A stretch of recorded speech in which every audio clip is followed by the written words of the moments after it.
Hello and welcome to the preview. I'm Karl Richter. I'm the facilitator for this session. Super excited to kick off Simple Sims and launch this whole fun with storyline. This is something I've been working on for a while. And if you're looking at the free preview or whether you've actually taken the plunge and signed up for the course, I want to give you a little sneak peek at some of the stuff that's behind the scenes. So all of this will be active once we actually kick off our session. You'll see right here, this is the administrator panel. I use a platform called Teachable for this course. I think it's pretty cool. Hopefully you like it. Do let me know if you don't. I'd like to know what the experience is for you as you use it. But basically you'll see here that I have a number of different drafts. Right now this video is going in to welcome the preview. So you see that I have not published it yet. So as I scroll down, I'm going to show you the full structure for this course. A lot of this you see already. You see that we have your project, which is enabled both as a preview and as published. So really my goal here is to make sure that you have something tangible. All the work that I get comes from showing people my portfolio. That is like the first step in getting a contract. So I imagine it's the same step when you're getting a job, when you are interviewing. It's going to come up. People need to see a sample of your work if you're looking for a job where you work as a designer and developer. So really that's the core of our course. So our sessions are going to be an opportunity for me to give you the skills you need to do it, not just from a software standpoint, but from the standpoint of like making it good and making it effective and having somebody say, wow, this is great. How'd you do this? And you say, hire me and I'll tell you all about it. So really that's my goal. We are going to have some time during the sessions where we can actually interact and you can talk and ask me questions about what's going on with the project. And I have prepared lessons as well. So you'll see that I have some different examples. I'm working on something that kind of explains why I look at these as different recipes for the simulations. But hopefully you saw my help a character and training wheels and no next button and quiz me. But really, like, these are some of the sections that you haven't seen. This is one about the questions you need to ask before you get started. The front-end analysis of this is really important.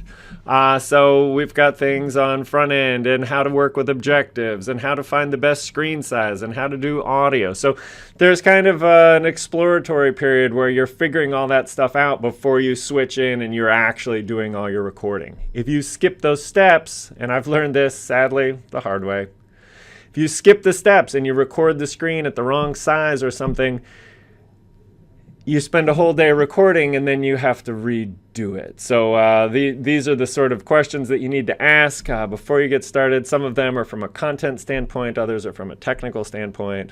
From there, then we go into actually recording and exporting, what you need to do to set up your recording window, how to do it, your different options for outputting them here, and then just explaining. I think it's really kind of wonderful how the storyline recordings work. It's somewhat intuitive, but we'll get in so that you're super comfortable and you know exactly what to do. It's important to know how to work with audio. So I'm going to share tips on how to use microphones and how I set up my scripts and what I do, what my routine is. I've been doing voiceovers for these for 15 years. I don't know everything, but I have learned a few things along the way. So we're definitely going to give you the sort of how-to for narrating and adding audio, whether it's your audio or somebody else's.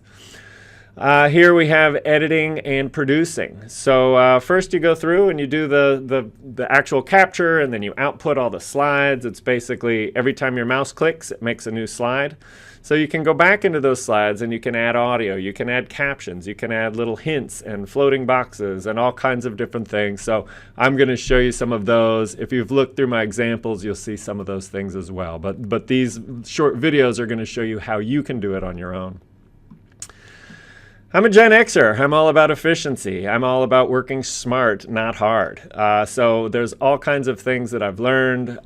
When I work with clients, I bill hourly. So it's important for me to show the value and get a lot done so that they see my invoices and say, okay, this guy's worth the cost.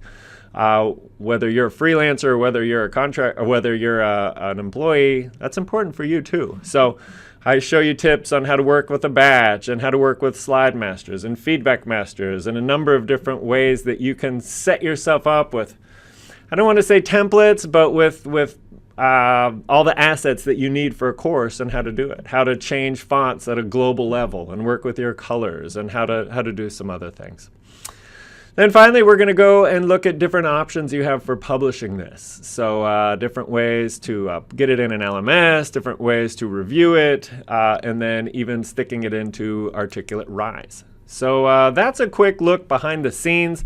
Once the course goes live, all of these will be enabled so that once we have our kickoff session and we've all talked about it, I'm going to just sort of flood you with all this content. And can't tell you how excited I am to be sharing this with you. This has made a huge difference in my life, being able to make these kinds of modules, being able to raise my family because I have the skills to do it. And I look forward to sharing that with you.